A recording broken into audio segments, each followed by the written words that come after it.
How come I don't know? I definitely know what I'm thinking. Are you sure that you know that what you are thinking? And the Buddhist mentioned, he said,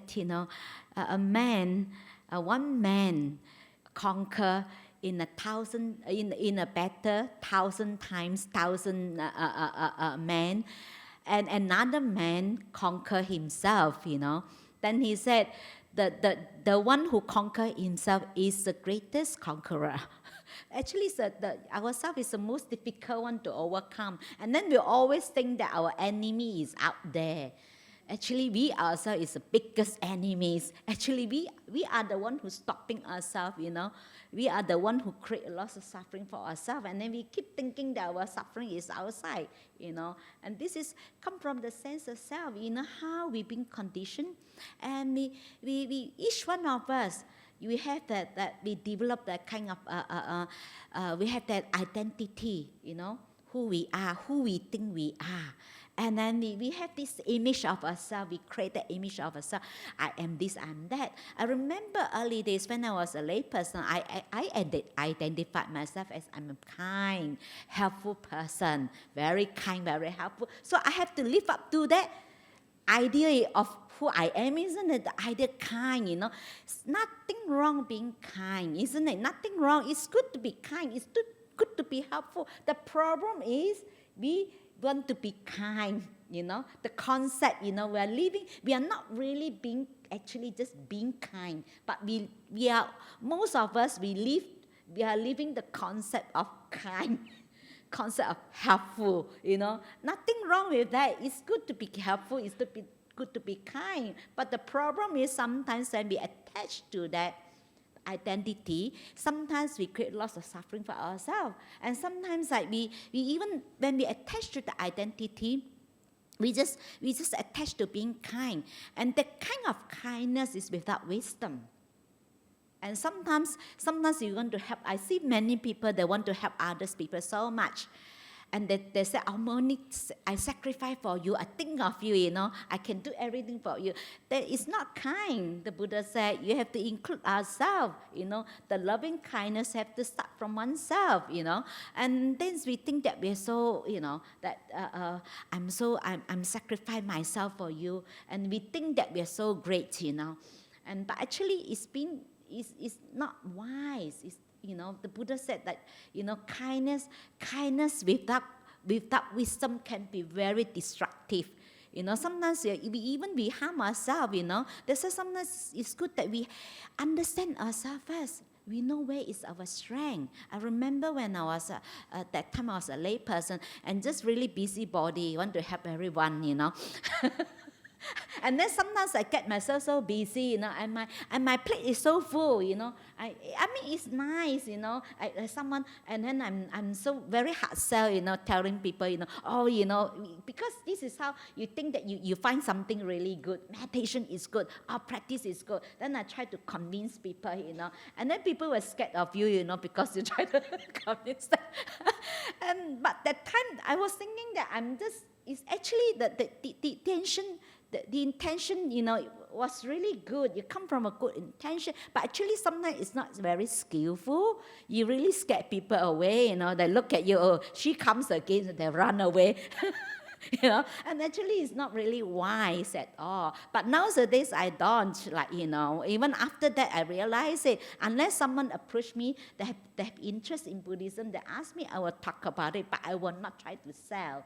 And it's not wise, and I'm so helpful and so busybody, trying to help everyone. Actually, it's impossible. I can't help everyone, But because of I identify who I am, who I think I am. I'm kind, I'm compassionate, I'm helpful.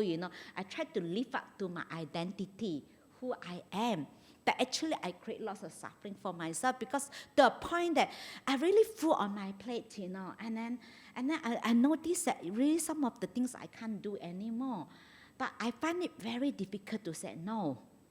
And someone asked me, and then actually deep down I wanted to say no, but I still said yes. So can you do this? Actually, I was struggling in my heart that, I want to say no, but at the end, I still yes, because of the sense of self, because you want to be liked.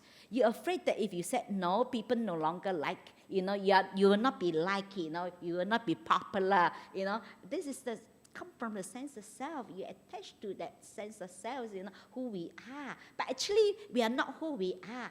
We are just living the concept, And that's why we think that we understand ourselves. We don't. We only living that concept who we are, but actually we don't actually know who we are. And how we how sometimes that we cover ourselves up. And it's just like, we put on many layers of clothes, many layers of makeup, we cover ourselves. But actually we are not living. We are only living the concept, and we are not really just being kind, And that's why sometimes the Buddha said, like many people say want to help themselves, but sometimes they try to pull someone up. Before they pull someone out, they pull in. Sometimes we get ourselves involved and we get pulled in. And especially if we don't know our strength, we try to help, sometimes we got pulled in. It reminds me of that one of the jokes, this guy, when he's on his way back home, and then he saw a group of these bikie bullying one of the guy, Then he pulled his car to the side, Then he went to his boots and pulled out his cricket bat, Then he went to him. He said, he go close to the guy, the leader, the bikie. He said, "You stop bullying him, and or else you have to deal with me." Then because this guy actually this is the second part. At first he was being this guy he's passed away. He's been born into heaven. So then Saint Peter asked him. He said, now, because of you have go according, the reward you go according to what you have done. But throughout your life, you don't have, throughout your life, you haven't done anything that is really that great, not many good things, but not many bad things as well. It's very difficult for me to judge, to really where to put you, because we go according to what you have done in your whole life. Then he said, can you think of what are the things that's so impressive that you have done, Then he said, oh yeah, I remember that, on my way back, I saw this, Then I go up to this guy, you stop bullying him, if not you have to deal with me. Then St. Peter said, wow, that was really impressive. When was this happen? He said 5 minutes ago. He want to be hero. He tried to say someone. So, this is how sometimes we think that we are so kind, and actually sometimes we get sucked in. Like very common, like sometimes people used to say to me, like sometimes they try to help their friends, and the friends like to, that the friends have problem like to release, or the emotion to them. They think that they want to help, and then sometimes too much, and they come and tell me, say, it's my friend. I don't know how to reject my friend, but I feel really bad if I don't listen to them. But after listening, they got affected because a lot of negativities. So I said, you have to say no. I have to be. You're kind to your friend, but you're not kind to yourself. I said, if you're affected, because she said sometimes listening all the problems of the other person, she said she got affected, and then she go back, the mind go on, like she emotionally get affected, and she find it very difficult to settle, and that she got sucked into the emotion. So I said, if you get sucked in the emotion, you have to say no. You just say, sorry, I can't, So sometimes kindness and compassion, always yourself come first. You're kind to your friend, but you're not kind to yourself. It's not that we are not kind. It's not that we're not compassionate. But we also have to look after ourselves, And this is how we attach to this, this image of who we are. And then we identify everything as me. Even our body as me. You see, sometimes we attach to the body, isn't it? And I see some people that even they're up to 60, 70, you know, they still don't think that, you know, even that they're sick, if they have any aches and pains, they think there is something wrong, you know. I said, nothing wrong. It's just old age. But no one accepts that, isn't it? They still think there's something wrong, you know. He said, oh, last time I don't have this aches and pains, only now. Then I said, last time, how old are you? Now, how old are you now? You know, but we don't accept that. We still think that, yes, maybe in theory, we can say, yes, we will die. So we ask ourselves, how many of us here we ever think that we're going to die? Isn't it?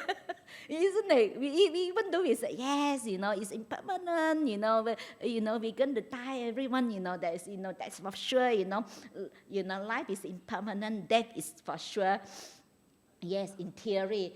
But hits home, we still don't think that we will die, isn't it? And it's very difficult to accept that. We think that we can live forever, you know, and then we cannot accept that even we get sick, you know. And of course, doesn't mean that because we sometimes, you know, we identify ourselves as, you know, this is me, you know. And you see how people identify that I'm a healthy person, and some people, you know, I've seen people, those people with these are I call these people health freak. They attach to their health so much, you know. They're so concerned about their health, and then make sure we have one of our supporters that before she passed away, and she's someone that really she's really attached to her body so much. She makes sure that she eat the right thing. She makes sure that she's have all the healthy food, you know. Make sure that she rests, she meditate, and she did all the right thing. And then she was diagnosed with cancer. She couldn't accept that. She said, how come I have cancer? I live a good life. I'm look after myself so well, you know. It's impossible. How come, you know? And then she finds that it's very difficult to accept that. But sometimes people don't see that when you attach to your body and you're so concerned about body, actually, you have lots of worries. Worries is a negative emotion. And actually, worry itself affect your immune system. You concern so much. Actually, those who worry so much about their health, actually they're more sick than anyone else, you know. Anyone else, because they're attached to the body, and then they're so worried about the body, they're so concerned about body. But of course, when we said we don't attach to our body, doesn't mean that we don't look after our body. You know, like sometimes people used to swing from one end to another. Oh, let go, I don't care. Oh, karma, if I sick, my karma, I get sick, don't have to see doctor. And actually it's missing the point. Is that if we sick, we see doctor, we do what we can. You know, but it's not that not to look after our body. Like this is how people swing from one end to another, like becomes couldn't care less. And this is not letting go. This is non-attachment. A lot of people thinking that letting go is getting rid of things from outside. It's not. I remember one of our supporters, so funny. She said, "Oh, now I'm practice letting go. I want to let go of my son. I asked him to move out." The letting go is not getting rid of things. It's the things that what holding you on, what you can't, you know, that you can't let go of. It's not the physical things that you get rid of them, you know. And, you know, and she said, oh, I want to let go of him. So, and another lady, so funny, she said, my mother attached to me so much. No, I don't want to call her so often. If not, I call her so often, she will attach to me more. I said, nothing to do with that. She attached to you. It's come from her attachment. But being the daughter, it's good that you call her, you care for her, you love her. You know, it doesn't mean that you care for her, she will attach to you. So you cannot stop her from attaching, attached to you, you know. But on your part, you know, that you care for her. You love her, you know. The attachment is not that you try to get rid of things, you know. It's that things that what we're holding on, we take it to this is me, belongs to me. This belongs to mine. I'm part of it. And this is how we attach our body. And old age is the one thing, getting sick. Of course, we can't, if this is whether we like it or not, we're going to grow old. We're going to get sick, we're going to die. Of course, when we grow old, so first 3 things happen. First, our memory goes. Second, I don't remember the other 2.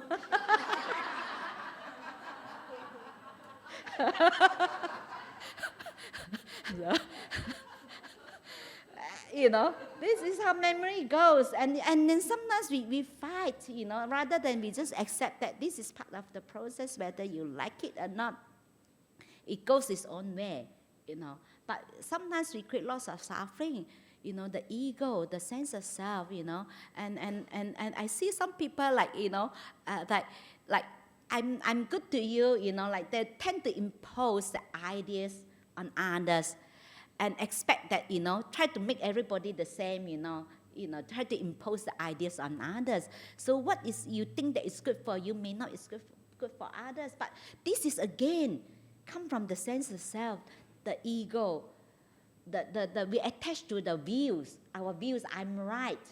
So then we attach to the views that we are right. So when we think someone is doing something that is not right, and we got very angry and upset, But actually we tend to justify.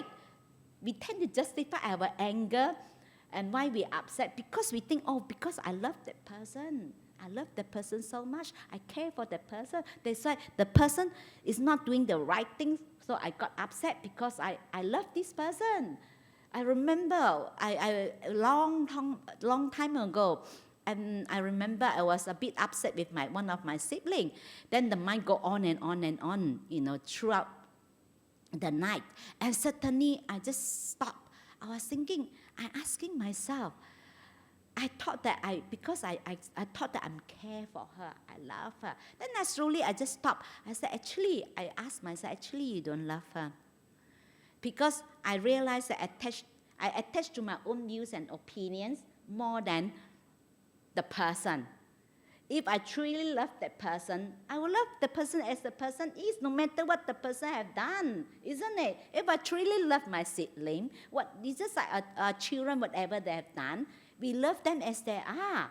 But to me, I got upset. Actually, it's not because I really love that person. Actually, I attach to my views, what I think that is right, So that's why sometimes being right is not important. Actually it's being kind. But actually I'm not kind. I was thinking that I'm so kind. I'm thinking that I really love the person. But I realized that no, and asked myself, actually you don't love her. You attach to your own views, identity, your ego. And this is how it's again come from the sense of self. The bigger the sense of self, the easier you get hurt, isn't it? That hurt me, And you can't stand if someone criticizes you, you get so upset, you react so quickly because the bigger the sense of self, the easier you get hurt. And it's one of the common things people think that, after I've been practicing, I've become so sensitive, that 2 kinds of sensitivity, One kind of sensitivity, like, they become so vulnerable, someone speak louder so they can't stand, And not this kind of sensitivity, and then you feel hurt so easily because I'm so sensitive, so that hurt so easily, it becomes so vulnerable. And this kind of sensitivity actually has come from big ego. But the other type of sensitivity is not come from the ego. We will be sensitive about whether whatever I do, is it going to harm someone? It's going to have an impact on you. So we have the kind of sensitivity that not come from the sense of self. We really concerned, we really care that whatever we do, we've been sensitive, that maybe it's will harm someone. So whatever we do, we've been sensitive that maybe this will cause someone suffering, will harm someone. And we're concerned about how other people feel, That kind of sensitivity, and this is not come from ego. But the other type of sensitivity, they become like so vulnerable. I said, after your retreat, I said, your mind is supposed to be stronger. You can deal with things better, isn't it? Then you become more vulnerable. I remember someone said to me, She said, after my retreat, I find it very difficult. If I go out, if someone with bad energy, negative energy, and make me feel sick, and then she said, I cannot talk to, even can't touch others people, as if that she's so pure, can't touch other people. Other people were going to defile her, like she's so pure, cannot touch anything. Because after my retreat, I'm so pure, Then I said, no, actually, when you're after retreat, actually you have, when your mind becomes peaceful and calm, your mind is so energetic. You have so much joy and happiness. I remember the first retreat that I have done, I have so much joy and happiness. And that lasts for a few days. I go back, I see everything also good, Even the person that I dislike most, they looks better, and the food tastes better. When you're happy, everything is good, isn't it? You feel good. When you're not happy, when you're angry, no one can open their mouth. You snap, I said, no. I said, you can deal with things better. You have you're more energetic. I said, there is something wrong with you if you feel that after doing retreat, you become more vulnerable. And I said, you have to investigate. And then she even told me, she said, my friend said to me, I wouldn't dare to go for a retreat because I see you like that. Because after doing retreat becomes like this, becomes like more vulnerable, or keep telling me that this person bad energy, that person bad energy. Then actually I said, actually you think that they suck up. She said people will suck up her energy. I said, no, you suck up someone's energy because you be negative, Because the moment you think that person having negative energy, you yourself already negative. People can't see that you're already negative. Actually, you suck up other people's energy. It's not they come and suck up your energy. I said, your mind is going out, because your mind is, I know sometimes when you're after a period of time, your mind become quiet. When you come up, yes, the sound become, louder. It's normal. But I said you have to keep to yourself. Your mind keep to yourself, but not to go out, and say, and then the story will come because when after the retreat and because we've been quiet a long time, then you come out, things tends to be amplified, the sound will be louder. Then you started to suck into the thinking, because I'm meditating, I'm so pure, and then this thing, and then this is how we start the storyline. Go on and on and on. Then this is how she been thinking of other people sucking up her energy, and she really feels sick, She says she even feel vomit. Then I said, there's something wrong with her practice, I told her. I said, I know sometimes people said, I have even someone told me that I'm very sensitive, especially with those, negative energy. And even in some of the hotel, I can't stay because of this bad energy. I said, if you're so pure, it's like the Buddha, when your mind is strong, actually those energy will not affect you. That means, I said, if you're so easily affected by someone, that means your mind is not that strong. If your mind, if you're positive enough, because your mind is positive, those negative energy will not affect you. Actually, we are the one who go and suck up someone's energy. We are the one the mind is go out. And as if that she's so pure. I said, no. I said, you have to keep.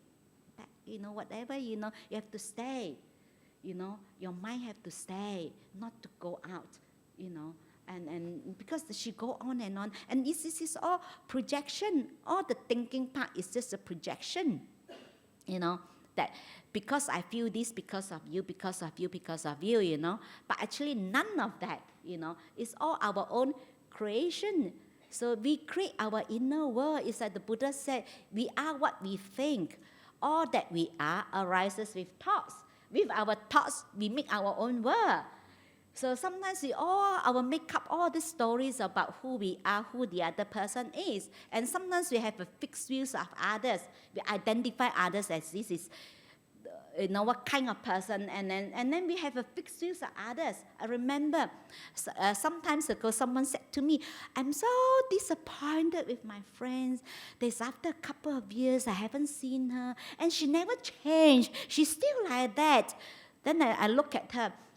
I asked her, you think that your friend hasn't changed? So I said, have you changed your perception of her?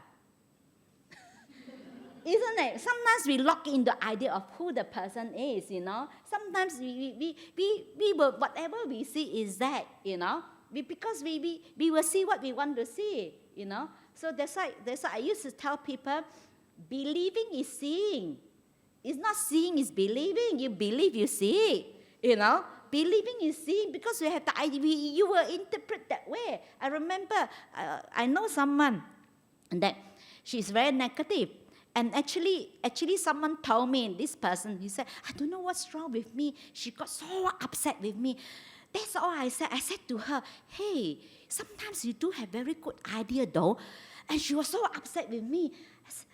To this person saying this is a compliment, And then this person told me she upset because, what does she mean? I only sometimes have good idea. Of course, we don't always have good idea, isn't it? So for this person is a compliment, and go to this person become an insult. Of course, to us, we don't always have good ideas. It's okay, isn't it? But to this person got upset. That's why sometimes it depends on how you interpret. You can interpret your own way, and this depends also your mindset. If you are negative, no matter what you said, what you do, it's still filter out, the perception. That's why sometimes we develop a certain perception of others. That's why it's good that we always leave it open. Sometimes don't jump into conclusion. Sometimes whatever we see in that moment may not be what we think. Isn't it? Sometimes how many times we've been accused, isn't it? Things that we have not done. But because of people jump into conclusion, they say sometimes before we judge, we ask ourselves, and sometimes it's easy for us to judge others that, you shouldn't do this, shouldn't be this, should be like that. But we ask ourselves, if I were the person, I might do the same thing. It's easy for us to judge. That's why sometimes this is why we're leaving the identity. And then we also, this is how we impose also our sense of self, who we are, onto others, And then this is how we extend, our sense of self. Even to our loved one, we try to control our loved one. We want them to do the way we want it. It's good for you. We think that it's good for you. Then because we think that you are my children, you are my parents, or you are my sibling, or you are me, you belong to me. So that's why whatever I do is because it's for your own sake, for your own good. I'm doing it because of I love you. But actually it's not come from that, because come from the identity of the attachment of who we are. And we think that this person belongs to us. And how we identify our experience, whatever experience that we're experiencing, then we identify as this belongs to me. No, like whatever we experience, it comes and go. Like for example, sometimes this moment we experience unpleasant feelings. Then we think that we're going to experience this for the rest of our life. No, it's just come and go. But because we think that we own it, we think that this belongs to us. That's why we try very hard to run away from feelings that experience the unpleasant feelings. But all these, pleasant feelings or unpleasant feelings, it comes and go. But the problem is, unpleasant feelings comes, we want it to go away. When pleasant feelings come, we want it to stay. But it won't stay. And actually, we create lots of suffering for ourselves. Then we try so hard to keep the pleasant feelings, but it won't stay.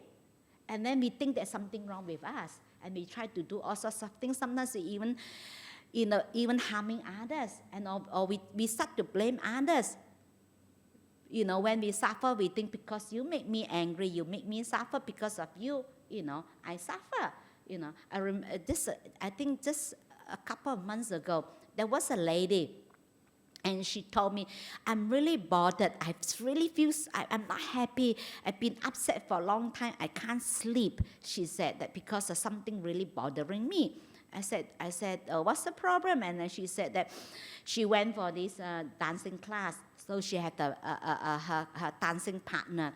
So she said something that is like, she used the words like, to her, she thought that it's a compliment, but actually it's not a compliment. She told this guy, she told the other lady, not directly to this guy, that, this is my dancing partner, and he likes to flirt around with me.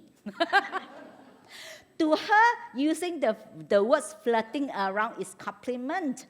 And of course, this person told the other guy was so upset, and then other guys want to be her partner because they don't want to flirt around with her. Then I told her, I said, it's not a nice word to use. You don't say flirt around. Flirt around is not a nice word. And she realized that. She apologized. She tell the person, sorry, please forgive me. She apologized, for what she had said. But she said, even I apologize, and he still cannot forgive me. And it's really bothered me. I already apologized. I already know that I shouldn't have said that. But how come after I apologized and he refused to forgive me? Then I look at her. I said, why should he forgive you? Isn't it? His business, and you do your part. If you think that you have done something wrong, you say, sorry, I have done this. But he choose not to forgive you. It's his business, I said. Not your business, I said. I mean, you can't help it. You do your part, We can only do our best, I said, you do your part, Yes, I've done something hurt you. I'm sorry, Then I said, you have done your part, But if he choose not to forgive you, it's his problem. It's not your problem. You done your bit, Then I said, why not you forgive him for not being able to forgive you? I said, this is how much suffering we create for ourselves. Is go on and on for days, because it's really bothering. And then she said, the other people refuse to be her partner, And then I said, it's okay. I said, you've done your part, And this is how we sometimes we really concern so much about how people think of us, how people, think about us, how people see us, because we have the idea of who we are, And then we get upset and get angry if we know that we are not who we are. I remember when I started to see that how I attach to the identity of being kind. I remember that I found it very difficult to accept. When you see, you recognize that, but it's very difficult to acknowledge and accept that, yes, I'm still have big ego, It took me a while until that, sometimes you have to have enough suffering.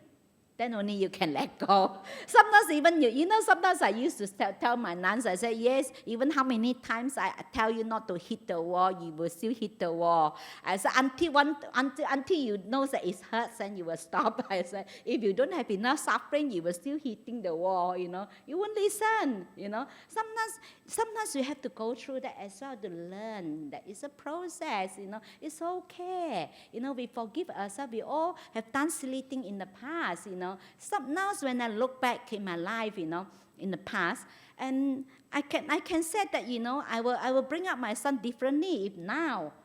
But that time, that's my wisdom is there. My level is there, isn't it? I can only do what I know. I can't do what I don't know. This is how sometimes, that's why I used to tell people, forgive your parents, because sometimes no one is born as a parent, We learn as we go along, Then we make mistakes, It's not that once you become a parent, you know what to do. No one know what to do, And we learn from our parents, isn't it? Then our parents also learn from their grandparents, and their grandparents learn from their great-grandparents. And then this is how we've been brought up. And because this is how we brought up. And also we the same way we brought up the way we brought up our children, because it's how we've been brought up. And I said, nobody fault, because this is non-self. We all being conditioned. So I said, let's forgive our parents, because sometimes also they don't know better. This is what they know. They can only do what they know, isn't it? They can't do something that they don't know. So, and then each one of us, we are doing our best, That's why I used to tell my nuns, I said, I'm doing my best, to guide you, to do what I can. But I said, if you think that it's not good enough, too bad, this is what you get. I said, I can only do my best. I cannot do better than best. I said, okay. If you want better than best, sorry. And sometimes you have to be just honest to oneself. Go back and ask myself, I've done my best. I cannot control what other people think of me, what other people said about me. Because no matter what you do, that's part of life. Sometimes we in no-win situation. Wherever you said is wrong. And sometimes, sometimes whatever you said is wrong. When you try to clarify, you try to explain, they said you try to justify, you try to cover. If you keep quiet, you admit. So whether you said or you said anything or you don't say anything also, like the Chinese say, whatever way you die. Whatever you do is also not right, So that's why it's always go back to our inner integrity, just to be honest to oneself. We know that I haven't done anything causes anyone some harm. If they want to get upset with me, angry with me, I can't help it, But the problem is sometimes we tend to think that our suffering comes from outside, and we try to solve our problem. We think that only we fix all our problem from outside, we'll be okay, And sometimes people used to think that you make me angry, I can guarantee you, even the person, you kill that person or the person died, you still have anger, So how many people you can kill, how many people you can get rid of, You still have anger. It's nothing to do with, it's not what happening is really matter. It's how you react, how you relate to that situation is really matter. That's why how our mindset, our mental habitual pattern, how we relate to things. If you relate to, if your inner one is negative, whatever you see is negative, isn't it? Rather than you look at it, wow, isn't it? It's good that at least we develop this gratitude, at least we don't learn a lot, and then at least we say, oh, at least I learn little, So when we are sick, then we say at least I'm still alive, Then at least you look at the good side of the good side, learn to look at the best side in others. Because if you want to focus on someone's shortcoming, all you see is shortcoming, and sometimes it's not. Especially sometimes. Only we see one action of the other person. Maybe that person that they're not in a good mood, maybe being rude to us, maybe being a bit nasty to us. But we only see once only that action. But it's not the whole of the person, isn't it? Then this is how we tend to identify this is the person, and then we will sentence the person to life imprisonment. That this person is nasty person. That person, maybe you ask the friend might tell you that this is a wonderful person. It's just how your perception, how you think of, just because of maybe based on that experience that we don't have a good experience with this person, this is how we develop a perception of that person. This person is bad. This person is no good, because it's unpleasant. And, sometimes we think that our happiness is come from the other person. No. Sometimes we think that, I'm happy because I feel happy because of you make me happy. Actually, it's just how the person make me feel. It's not the happiness come from the person. It's that when you be with the person, how the person make you feel, that give you that pleasant feelings. It's not that your happiness come from the other person. It's come from the contact, the experience, that pleasant feelings. Then we identify that happiness is in this person. No. So that's why this is how we constantly, identify whatever experience as me, when I'm depressed now, I should depress for the rest of my life. I said, you don't have to. I remember someone told me that I'm going on retreat. So this person told me, I'm going on retreat, but I don't think I will have a good retreat because I'm very irritated right now, very agitated. Then I look at the person, I said, the most agitated and irritated person in the world, they still have a moment they're not agitated. She said, oh yeah, true. Isn't it? This is how we think that, now I'm agitated, so every now and then, from now onwards, every single moment, every single minute, I be agitated. No, isn't it? And this is how then, actually, we are the one who create that suffering for ourselves. And then we keep holding on to that. We keep reinforce. When we keep reinforce that feelings, it becomes stronger and stronger.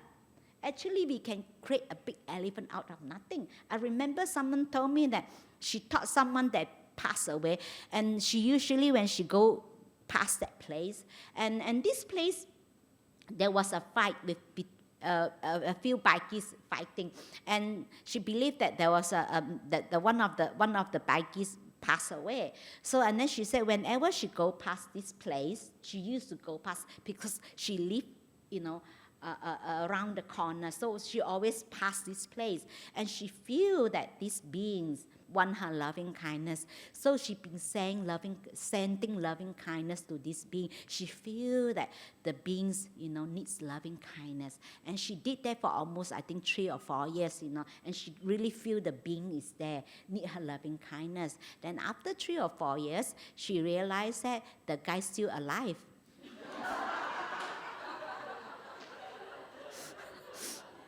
Sometimes this is how we the more you think about it, it's like real, isn't it? Actually, this is how we keep thinking. Actually, we reinforce that feelings. The feelings get stronger and stronger and stronger, and become and we feel that, alive. This is how. That's why I said, believing is seeing. If you believe that, you lock into that. Your mind gets set. You get set. You believe that. And this is how we create that. And then we don't have the clarity. Our mind is not, you don't have the clarity, That's why sometimes this cleverness and wisdom is 2 different things. The wisdom comes from the clarity. Your mind is not clouded. You see things as because when our mind is confused and clouded by our hindrances, what we perceive, we are not perceiving things purely. What we perceive is what we perceiving already perverted by our likes and dislikes, isn't it? Something that we don't like, someone that we don't like, whatever they do, and we will say that, you see, it's confirmed. That you see he's really bad, this person. And someone that you like, you try to justify, maybe because of this, maybe because of that. Because this is someone that you like. And then we are biased, But we don't see that we are biased. Actually, we are not perceiving things purely. It's all perverted by likes and dislikes. And like someone that you like, you can forgive them very quickly, easily. Someone that you don't like is very difficult. Isn't it? And easy to love someone that you like. If someone that you dislike, it's very difficult to love, to love them, isn't it? And this is all, it's perverted by likes and dislikes. We are not perceiving things purely. So this all colored. And depends, that how we color our world. This is how it's come from, all the thinking, all our projection, into the future, go on and on and on and on, non-stop, And that is how, if we truly want to stop our suffering, that is stop our inner world. Stop that we creating that. A lot of suffering is our own creation, Like the Buddha said that, like the wise one only have 1 arrow. The foolish one have 2 arrows. So the wise one, they're struck by an arrow, they know that it's pain. That's it. Finish. Done. But a foolish one, they're struck by an arrow, they will pick up another arrow, they poke themselves a few more times. This is how we suffer, isn't it? And some of the suffering is unnecessary. We add on, That's why we add on suffering. That's why if we, that's why sometimes and then we tend to blame others for our own suffering. If we are unable to see where is our suffering coming from, if we think that it's because of our problem is come from outside, you will never resolve your problem. You will never see where is the suffering coming from. And then you try to fix all the things outside. You try to fix everybody, Then it's just like the Chancha used to say, your back itchy, you try to scratch your other part, your leg or your other part, and then you're not really addressing, you're not really, solving your life problem. So ultimately, we have to develop our own wisdom, to really solve our own life problems, because no one else can help us. So the wisdom actually is come from the stillness, the clarity. It's not the cleverness. Sometimes we think we are so smart, we want to outsmart everybody. We are so the cleverness actually is not wisdom. Wisdom that you be able to see things, perceive things as it truly is. And the wiser you are, you have the wisdom, you have less suffering. The more you can let go, then you have more happiness. And then we can see why we suffer. We investigate whether it's someone causes me suffering or it's come from our own attachment. That when we talk about attachment, it's more like we're feeding, it's a fuel, we're feeding our defilements. When we keep feeding it, it will grow. So we stop feeding it, we stop reacting, our defilements still from time to time still kick out, but eventually it will stop by itself, because when you stop adding on more fuel, when the fire no more fuel, it will stop by itself. But we try to stop it, we can't stop it, it takes time, it takes time. That's why this is how we tend to try to see ourselves and understand ourselves. And then when we see that, that we still have defilements, then we recognize that, acknowledge that, yes, this is how we still need a lot of work, so it needs to be done. Then we just honest about that, that recognize, acknowledge, forgive, accept, and then we can let go, because acceptance itself is letting go. Sometimes we cannot accept who we are.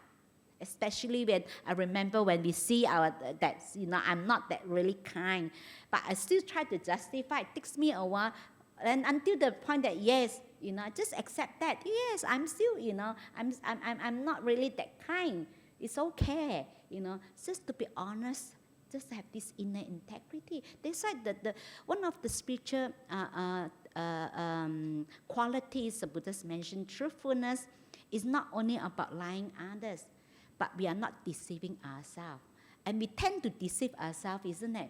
We tend to deceive ourselves. We are not. It's very difficult to really face ourselves and accept ourselves. And sometimes we tend to beat oneself up. When we see our defilements, we see something, we have done something, we carry the guilt and beat ourselves up. So that is why we learn to be kind to ourselves, we forgive, and we accept who we are. It's okay. It's okay that I feel this way. The problem is we think that it's not okay. When we have unpleasant feelings, we think that it's not okay. None of us will have happy all the time, every single minute, 24/7. No, isn't it? That is parts of life. Like the Buddha described life is like ups and downs, go round and round. That's parts of life. What do we expect? Of course, sometimes we have praise, sometimes we have criticism. But ask ourselves, it's always go back to our inner integrity, that I haven't done anything that causes anyone hurt or harm. If anyone wants to say something, that's criticize me or accuse me of things that I haven't done, it's their business, not my business. But most people that we have the kind of revenge, if you don't like me, that's why I also don't like you, because you don't like me. Then you started to have anger towards, to the person. It's okay. It's up to the person, even the Buddhists also still have people don't like him, So that's why sometimes always go back to, inner integrity, and just to ask ourselves, and not to be affected and buy in other people's emotion, because this is how we affected by others, what other people say. You cannot control. Life is like that. We cannot control our body. We cannot control that old age, I know sometimes I see people like even, I remember my friend told me that her grandmother in her, I think she's 85 that time, she told me, and they used to go to church, so when she go to church, she used to hold my friend's hand, so, and she's still wearing high heels, and she's very fashionable, with all the makeups like that. Then whenever she sees someone, she quickly fling my friend's hand, fling, and then she will walk like this. Because they are not accepting, that, this is part of life, and actually it's lots of suffering if we cannot accept that is part of life. Growing old is part of the process, Then if we understand that this is part of life, then what do we expect? Then when we see that it's normal, it's not something that is abnormal. So then we lessen lots of suffering. So that's why if you truly want to solve our own problems in life, we have to look in, not to look out. If we keep thinking that, our problems coming from outside, you will never come out of it. Because you can never solve all the problems outside. You cannot change all the people. We can only change ourselves, to look in. That's why we call insight. So we don't look out. That's why if you try to fix all the problem, if you think that your problem is come from outside, you will never solve your problem in life. So you have to develop that. First of all, you have to develop the clarity. It's not how smart you are, It's the clarity actually is a wisdom, So that's why to understand yourself is not easy, because it's too close. It's just like we riding on the horse. You try to look where is a horse. Sometimes you say, how can I see whether I'm ignorant? I said, you can't see yourself when you are deluded. you can only see you were deluded, isn't it? When you are deluded, how can you see yourself? You are deluded. You can't see. We can only see that. You can only see that you were deluded, This is like riding on a horse. You try to look for where is a horse, because it's too close. We can't see ourselves, And immediately we identify ourselves as me.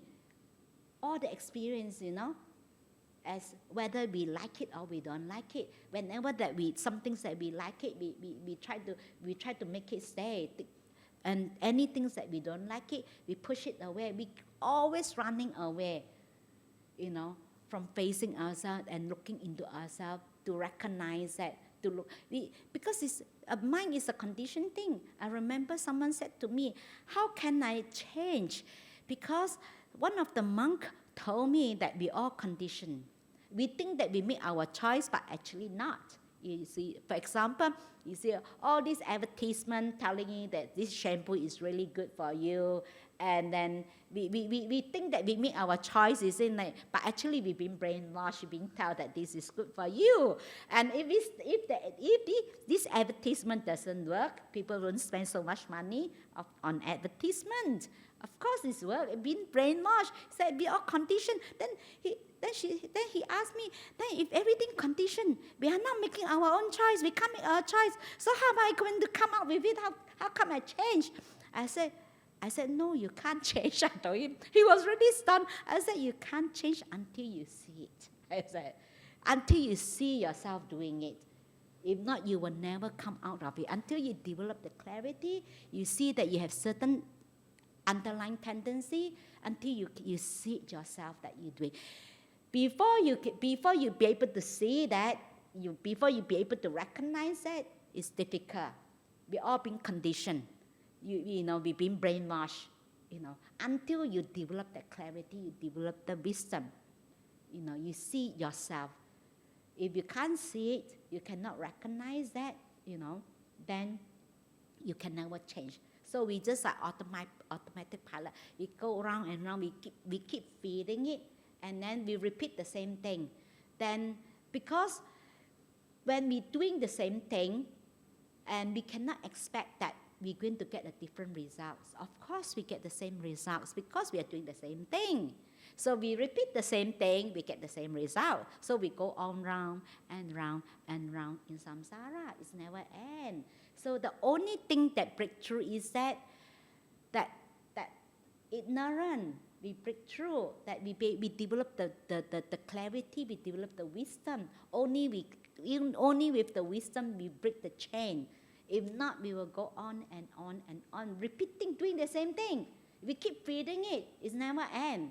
So only when we stop feeding it, only we stop that, then only we can break the chain. If not, we will, how come we expect a different result and we do the same thing? No, unless we have stopped. So that's why I told him, yes, I said you can't, it's all conditioned. I said, unless you be able to see it, to be able to recognize that, you be able to recognize your own underlying tendency and what you're holding on to, and what is your underlying tendency, your defilements, if you be able to see that and recognize that and acknowledge, accept, forgive, and let go. I said, only that you can come out of it. If not, you will go round and round. Like the Buddha said, when you throw the bucket into the well, and it ups and down, and you hit the side, it go round and round. So life is like that. It's sometimes ups and down, isn't it? So it's come to, sometimes it bound to come down. It's life, sometimes have good things happen. To a certain point, it's bound to come down again. And now, of course, you come to a certain level, it's over, come up again. It's just all the cycle is just coming up and down and go round and round. This is our life. So the fact that we suffer because we can't see ourselves, we don't understand ourselves. So sometimes we think that we know who we are. Actually, we don't. We all been, deceiving ourselves and leaving our concept. We think who we are, leaving the image of who we are. We are not truly being honest to oneself, and we deceiving ourselves. So if we continue to deceive ourselves, we will never break the chain, we will never come out of it. So I offer this for Dharma reflection. May this teaching be of benefit to all of you. Any questions or comments?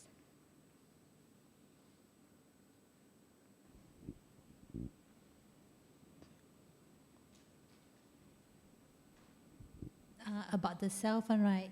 That we have the big ego of the image of ourselves. So how to let go of this? Then how to let go of the big image of the big ego? It's letting go will not happen overnight. It takes time.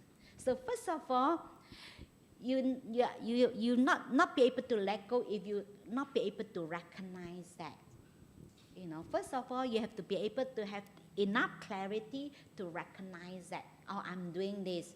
If you're unable to recognize that, it's very difficult to come out of it. So that's why when we practice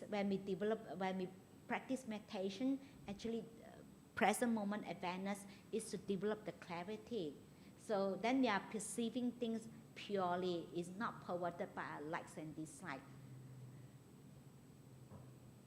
So it takes time. So first of all, you have to practice present moment awareness. You apply this in your daily life to develop mindfulness, and then you practice meditation to develop your stillness. So when your mind becomes peaceful and still, and you have clarity. So of course, you have different level of clarity, isn't it? So the more you see, the more clarity, then the happier you are, because you're not binded by the ignorance. Because of we have no clarity, that's why you have to develop that. You have to strengthen your mind, and it takes time. It will not happen overnight, and you cannot use willpower, and you cannot manufacture.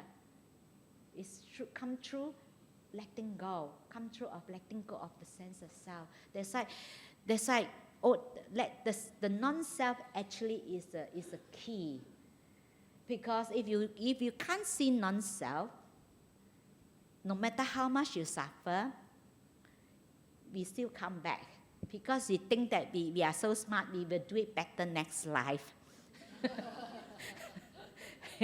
Because we still believe that we are in control. We believe that we are the one we can manipulate, we can control, we can make things happen exactly to what I want it to be. But actually, it's out of control.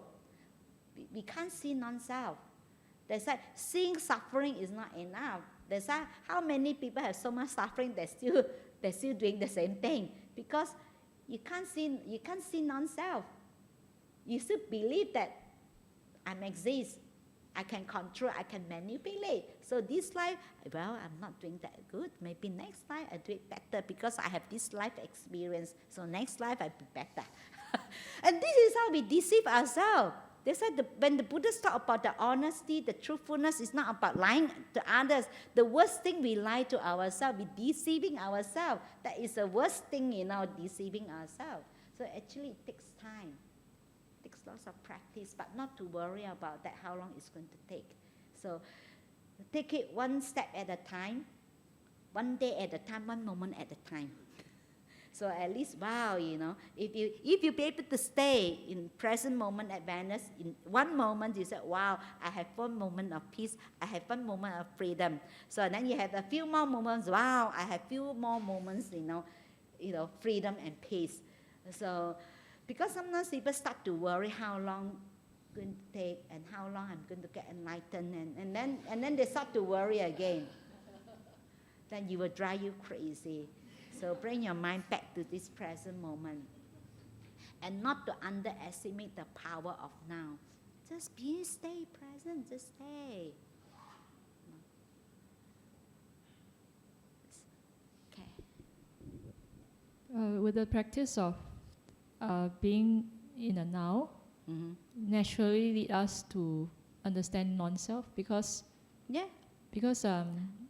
what I understand it to be is like we are in our own skin. It's very hard for us to step out of our own skin and like kind of see like, oh, this is me, or this is this person. And we're so used to this idea that there's this person. In fact, somebody shared that in her meditation, she got to a stage where she almost like go into a state where there's no more her. And she got like fearful. And then it's like, we are so used to having this disappearing, then they say, no, I still want me, I'm exist, because we want to be exist. They say sometimes because of the craving that come from the desires to be and not to be, craving to be and craving not to be is still crave. We want to be exist, I'm here, So that's why when losing that, for them, like losing the sense of self is a very scary thing. That's why sometimes you have to develop the clarity. You'll be able to really penetrate. You'll be able to see that really understand the non-self. But most of us, we understand the non-self is only the concept. We are not actually understand what is non-self. Unless you can see, you can really have that experience, and that you'll be able to let go of your body, you'll be able to let go of, because sometimes when you're in that stage, when people find themselves, the body disappeared, it's very scary thing. So I'm not ready yet, I still want to alive, I want to be exist, I don't want to get enlightened yet. That's why sometimes people like to say, I want to attain Nibbana. Sometimes I say, well, ask you, are you really, truly want to be attain Nibbana? It's a scary thing, losing that, because we're holding on to that for how many lifetimes. It sounds very easy, practice present moment awareness. It's difficult. How many times we're running away from present moment awareness because we don't like to be in present, because of we want to be exist. The running away, like we project into the future, it's come from the craving. So whenever we crave, our mind move. Only we stop the craving, then the mind becomes still. So because this is why we're coming back again and again, because of we feed on the excitement. We need the excitement to be exist. Even getting angry also, we want to get angry because this is a statement that I exist. You know, that's why we usually caught up with pleasant and unpleasant feelings. Normally neutral feelings, we normally feel really bored. The reason why, actually, neutral feeling itself actually is pleasant. But because our mind is not refined enough to be able to experience, to see the happiness, the joy in that neutral feelings. But we used to the kind of excitement. We need to have the excitement to keep us going. We need the excitement to generate the energy that I'm alive. That's why when no excitement, bored. But because our mind is not refined enough, for example, if some people have very refined taste bud, they can tell us the different, all the wine, what year they can tell. And then even the different kind of tea, you know. Like people like to offer me tea, but I can tell you, I cannot tell the difference with all the tea. To me, tea is just tea. But those people have it's just like their mind, when our mind is refined enough, you'll be able to experience neutral feeling itself actually. There is happiness, there is the joy in that neutral feelings. But no, most people feel bored.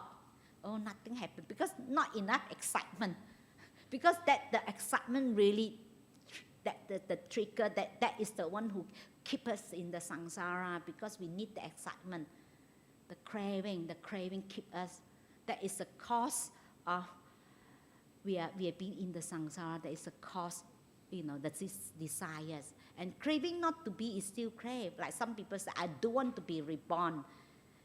So you still will be reborn. It's not up to you.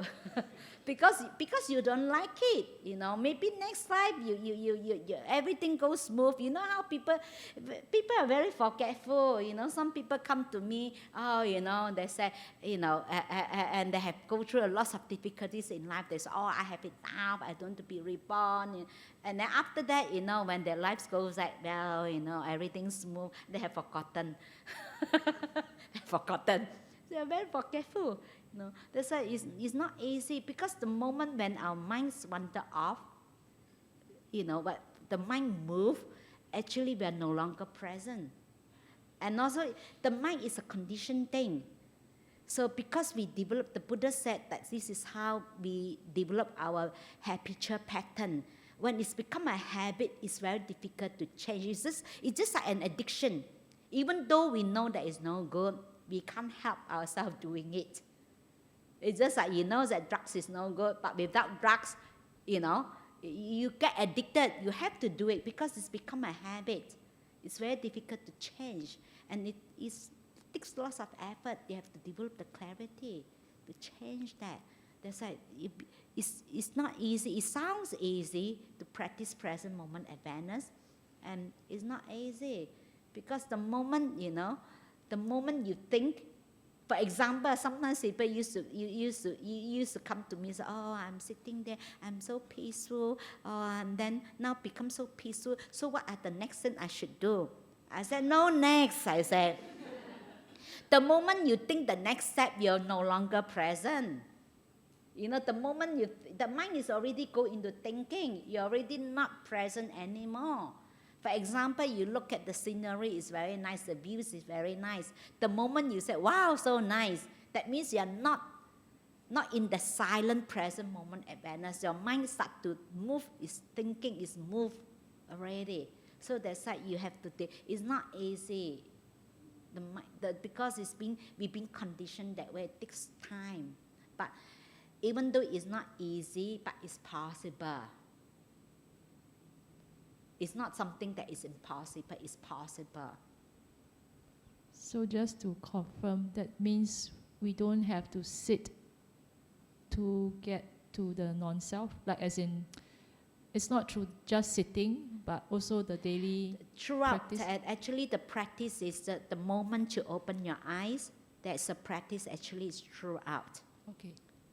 Like some people think that I only practice only on the cushion, and then throughout the day, they're shouting at others, swearing at each others, and then got upset with everyone, and then and then at the end of the day, they think that they try to meditate. You think that someone like that can meditate? You can't.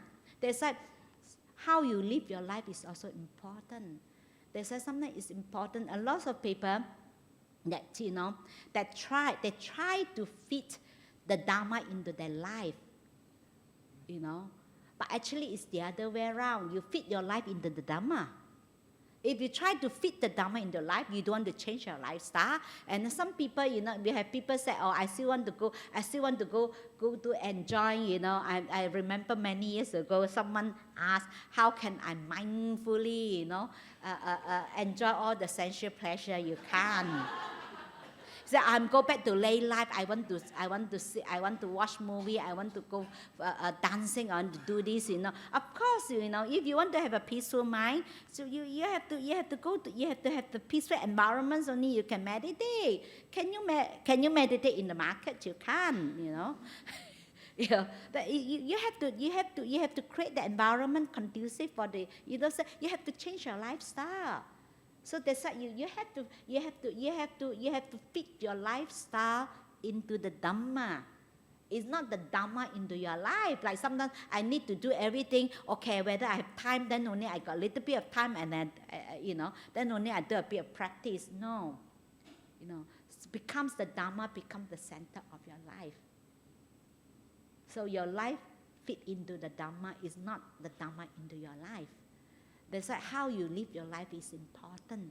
Your attitude. For example, someone like someone like very gross, always upset with others and swearing, and they can't even control that speech, their bodily action. They unable to restrain themselves. So because when we practice, when we keeping precept, actually it helps us to develop mindfulness. We're more aware of our speech, aware of our bodily action. Is someone not aware of the bodily action, but aware of the speech? So how mindful the person is? This is just a very basic mindfulness, isn't it? That the Buddha said is the most basic mindfulness. That is to have a 3 good conducts, to be able to restrain yourself. Know that this is something that is harming others. If I say something that is not skillful and something is inappropriate. Imagine if you are not even aware of your bodily action and your speech, and your mind, and then people want to talk about non-self. That is non-self is, if you see non-self, that is a much more super duper awareness. Is you have to develop establish your mindfulness. But if you don't even have basic mindfulness, so how come you go deep? You can't. So that's why morality is the foundation. So how you live your life, So are you a kind person? Someone that is selfish or someone that is really helpful, they're always thinking about what I can give rather than what I can get out of it, and it's important, how you live your life. That's why the Buddhists again and again mention about the Noble Eightfold Path, like right livelihood, right speech, right thoughts, and this is a whole thing. It's not only meditation. Of course, you can't really sit quietly if you don't have the foundation of your morality, because your mind will be disturbed. You will have the remorse because we know we can lie to whole world. We can never lie to ourselves. We know what we have done.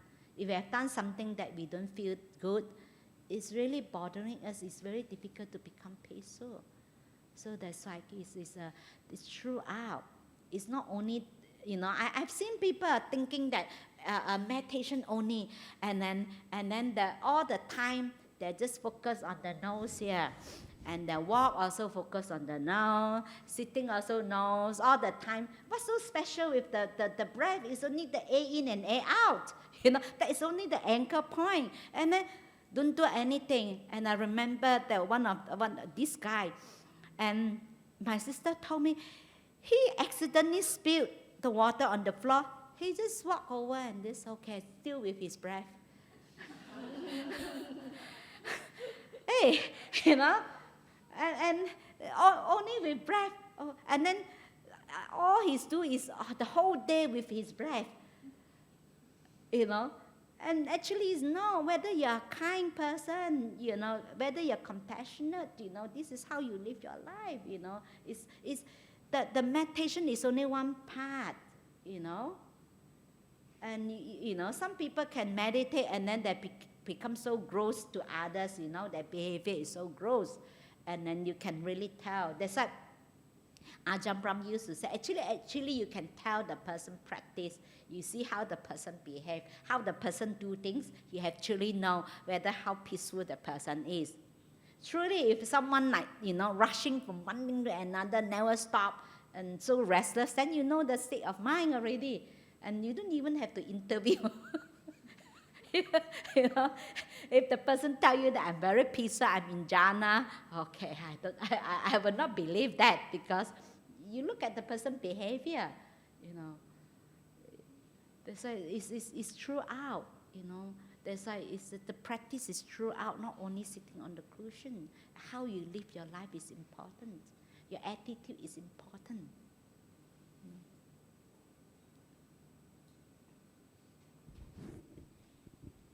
So any more questions or comments?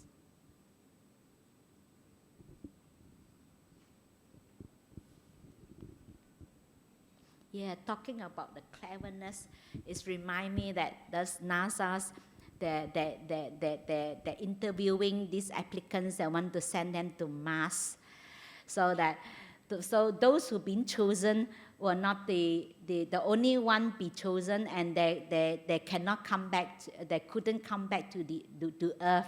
So then they interviewed the first one. The first one is an engineer. So he asked that, how much you want to be paid for going, for going to Mars, Then he said, he asked for $1 million. He said, I want to donate to MIT.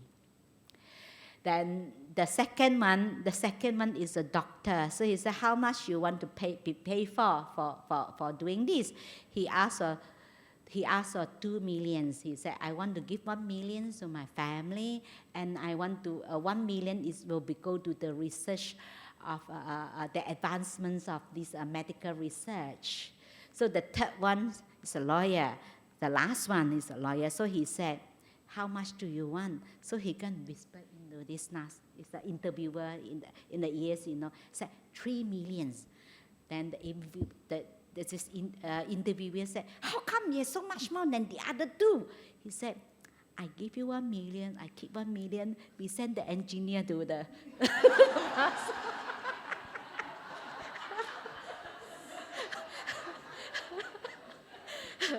so two of us, I give you one, I give them, we send them. Don't have to go, you earn 1 million. So any questions? Okay. Venerable, we ourselves, human beings, we're all 5 aggregate. Yeah. We are made out of 5 aggregate. And all these are condition, very changeable condition. So the question tonight is that, do we understand ourselves? First of all, if all this is variable, I can't even understand myself, how can I expect others to understand? Mm-hmm. So my thinking is that I don't even have to prove that to anyone. Mm-hmm. I don't need to be understood, as long as I know what I'm doing at the moment. Mm-hmm. Is this the way to practice? And is this the attitude of a Buddhist, to be, like moment to moment development rather than... Because once we have this fixed identity, we are, I'm a very high ego person. Mm-hmm. I used to be very high ego. So I used to think I understood myself. But once I start to practice, I realize I don't know myself. I don't really understand myself very well. So actually I'm more lost, but I'm trying not to be lost, try to stay calm. Because even my friends say, hey, how come your reply for the same thing different every time? I say, yeah, I also don't know. I also don't understand. Yeah, so I can't say that, oh, I used to have this principle, or my principle is the best. I have this concept, this vision. Now you ask me what is my dream, I don't know. I don't know whether is that the right way or is it more confused or more diluted way. Okay. It's very good when you don't know. When you don't know, you know more. If you think that you know, you don't know. You know less. It's true, isn't it? If you think that you know, you will never learn because you already know everything. You know everything, so you won't learn. If you think that you don't know, you learn more. And actually, this is the five, because the problem is we identify even these five aggregates as me.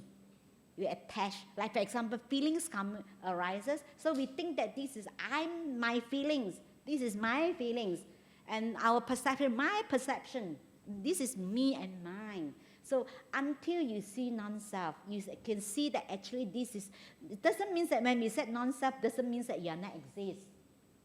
It's not. Some people say, I'm still here. Yes, you're still here. That means we identify all the experience as something that is unchangeable. Thing that is me, even the feelings, our body is all fixed views. That is me. That is no. But actually, we cannot control. It's out of control. But we think that because when if we can't see non-self, we will try to control. We try to manipulate. We only can let go when we see non-self. We see that we, at last, it's out of control. We cannot control. There is no self there. And it takes lots of practice. Of course, at the beginning, you just have to develop, practice present moment awareness, establish and develop some mindfulness. And then after that, we'll develop the stillness, establish your stillness. Then how you develop your insight and your wisdom or clarity. So until you have that clarity, that be able to see non-self, then only you will let go of controlling. If not, we still control. Just to give a simile, I was thinking that, you see, I'm a thinker. I used to believe in my thinking, conceptualize, because then you know that even things are changing, at least you're not changing. You have an anchor. But now, if let's say I don't even have anchor, everything also floating, I'm also like a lost ship on a big ocean. I also don't know when am I going to reach the dot, So that's also the scary part, the not knowing. So instead of thinking about that and getting myself excited and anxiety, I try to live for the moment. But it's very scary. It's just like you don't know what you're going to do next. Okay. Or you can't have plan. Actually, it's very difficult to have very down to detail micro plan. You can only have big concept plan, unless I become monastic. But I think I'm not suitable for monastic. But basically, my main concern is that because there's a lot of uncertainty, and we're also very uncertain about self, how can we actually do a good Buddhist lay person, by hanging on and, yeah. Okay. A lot of people think that, living in present moments, that means you don't do anything. No. And people think that, I'm still have to live, I can't not to plan. I said, you can plan. Who said that you live in the present moment, you cannot plan? I said, the problem is that the mind go on and on. For example, it's not that we cannot plan. Okay, sometimes we need to plan things, isn't it? For example, if you want to, you go on holidays, you want to go to Thailand, can you just turn up at the airport to get a ticket? You have to book your ticket in advance. You have to plan. Make sure that you have a place to stay.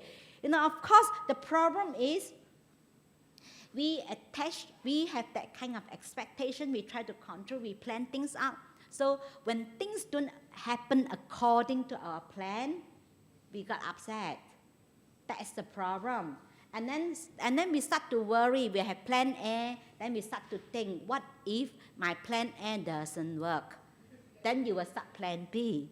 Then after you start plan B, what if my plan B doesn't work? Then you have plan C. Then you go from plan A to plan Z. You know, this is our life that is really causes the problem, rather than we just, okay, we have planned, we leave it alone. Sometimes we can only deal with the situation when we face it, when as things happen. But our mind really projects so far. I can tell you all the things that you think of going to happen, it will not happen. It's always the thing that you can never ever thought of will happen. You know. So sometimes, you know, just make peace with that moment. Make peace whatever happened, you know. Sometimes you don't know, you know. So because how we identify, there is no good or bad experience. Every single experience is an opportunity, a chance to learn and grow. We learn new things. The reason why we got upset when things don't go according to our plan, because what we plan, what we foreseen that things, what our plan, okay, we expect this to happen. This expectation is come from the things that we know. So when things happen that outside that what we know, we think that it's wrong, but actually it's not wrong.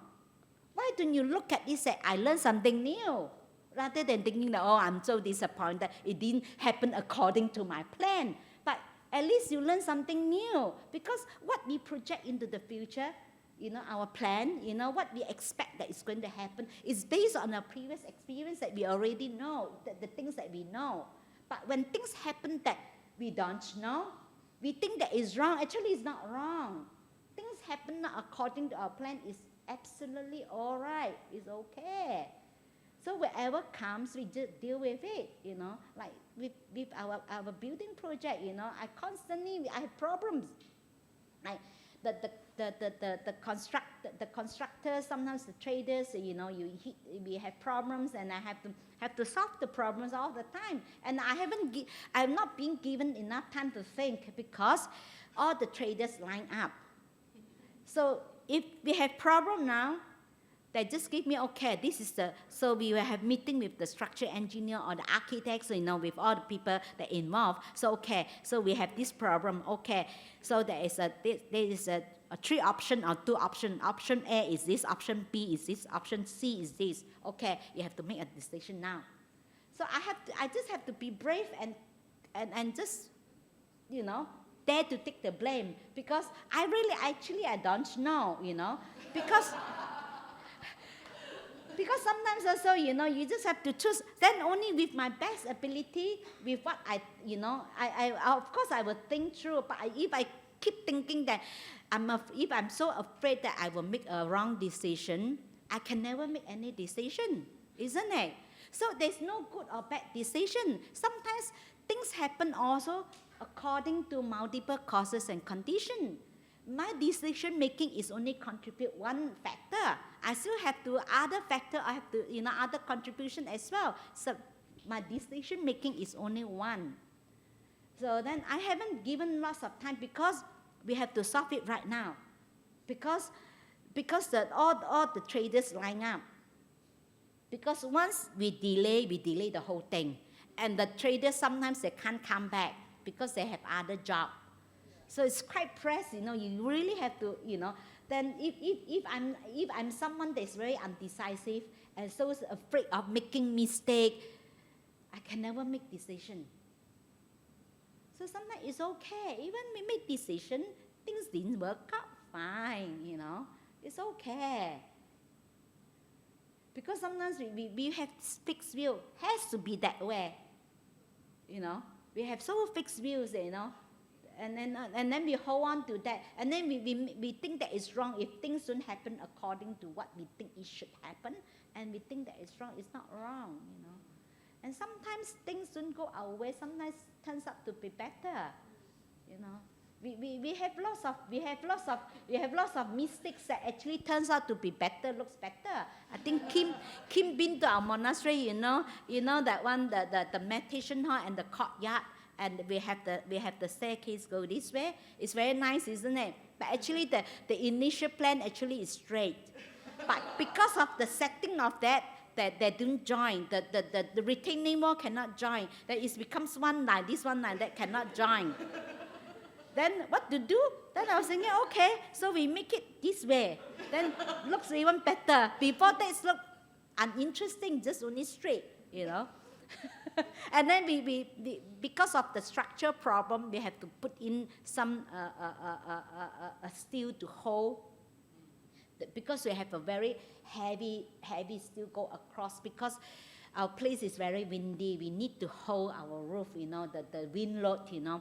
So then we have to add in some of the very heavy, big, you know, steel holes, you know, and inside, you know.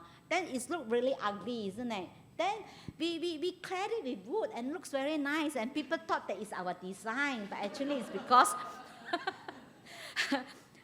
and then it looks very nice with, you know, our piers, because we have to strengthen our wall.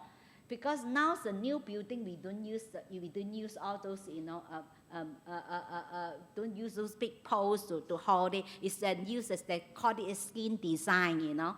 And then they rely on the wall to hold. But because of the wall, some of the wall, that is because it's one side of the wall, that because it's too big, and the wall is not strong enough, so we have to add some of the pier bricks, you know. We have to put some there to strengthen it, you know. Then it comes out like this, you know. Then we use wood to clad it, and then looks very nice with some cladding of the woods. And actually it was, you know, it's just there's a mistake, you know. And sometimes do have to worry about that, you know. When things happen, we just deal with it as things happen, not to worry about whether whether it's going according to our plan or not. Like the Buddha said, you know, we can only change it when we face it, you know. Even though we cannot change everything, but until we face it, we cannot change things, you know. So but the problem is our mind, we like to think, we like to worry about things, and especially when you have the habit of worrying. If you don't worry, it's no longer you.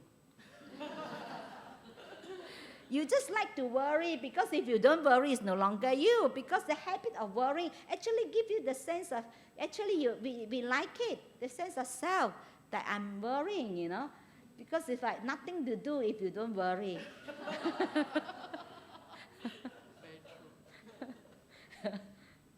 Any more questions, comments? That's it.